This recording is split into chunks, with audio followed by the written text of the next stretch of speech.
Hello, everybody. Welcome back to Fireside Chat today, Farina. It's me. Here we are, Pride and Prejudice season. Today, we're going to talk about the middle Bennet sister, the middleest sister, Mary Bennet, my favorite Bennet, the subject of my version of Pride and Prejudice called Universal Truth. We're here to discuss Jane's version of Mary. So, Mary Bennet is often portrayed as this shrinking Violet type character. She fades into the background.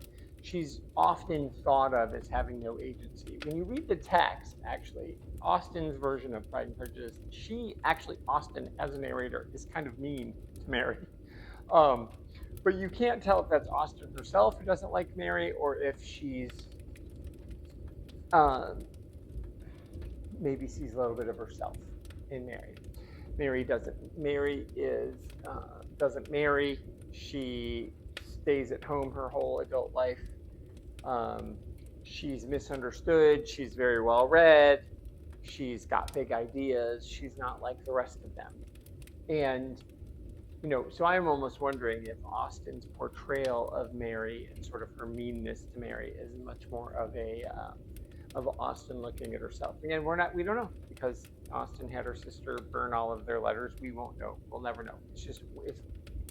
That's the beautiful thing about looking at art this way. We get the opportunity to just make up our own minds about what we think it all means. So that's what I think it means.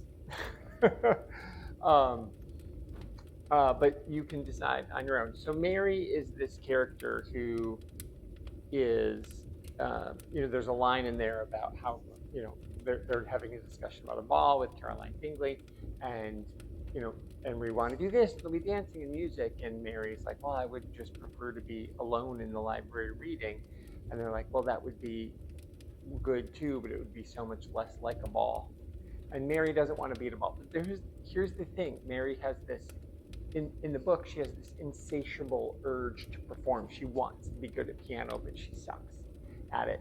And so there's like these moments where she's constantly trying to be good. There's an entire scene where she's at a party and she plays the piano with like such earnestness, and she's terrible, and she can't sing, and she can't play, and she's really bad. And part of it is because her mother doesn't see the value in her. Like, none of the Bennet sisters know how to play music. Lizzie's okay, but the rest of them are terrible. But because because Jane is the pretty one, and then Lydia, who we'll get to later, is the whatever one. And so Mrs. Bennet doesn't see a ton of value in Kitty or Mary or Lizzie.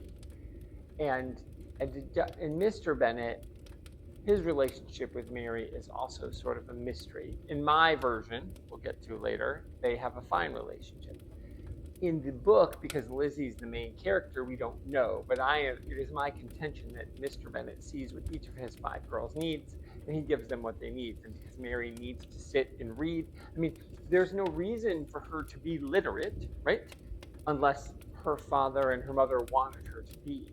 And so she is this well-read, well-thought-out, well-reasoned woman.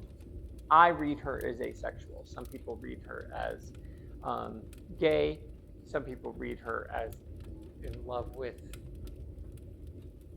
Mr. Collins. I don't think so. That one's tough for me, but there are film versions of that show that. I disagree. That's a hard no for me. No. But I understand why. Because again, Jane gave us this mystery of Mary Bennet. The thing that I love about Mary Bennet is, as the middle sister, she's often forgotten. Now, to be fair, there aren't ever versions where she's eliminated. That will be Kitty. We'll get to her in the next episode.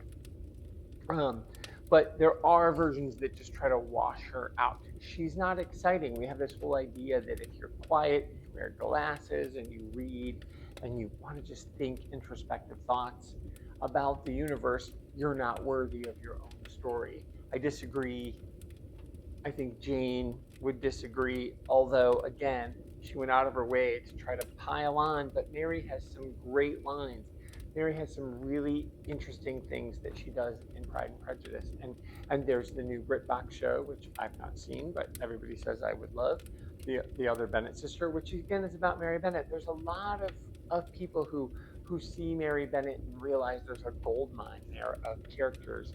Because if you're the person who's on the periphery watching everything, you see it all. You have your own amazing story to tell.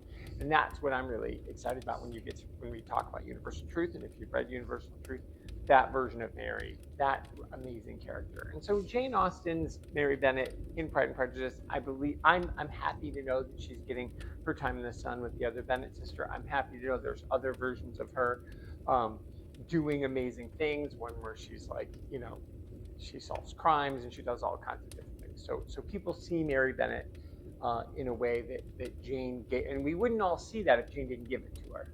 Give us that version of her. We're not making it up. It's in the text. Now it may be subtext. It's not actual text, but it's there. So yeah, Mary Bennet is the middleist, most interesting, most fascinating of the Bennet sisters.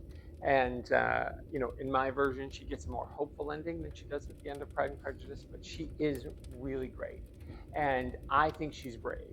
I think she's the bravest of them all because she's willing to do the things that she loves and doesn't give a damn about what you think. So, what do you think about Mary Bennet? Please let me know. Join me in a couple of weeks where we have a good time discussing Kitty Bennet, the forgotten sister.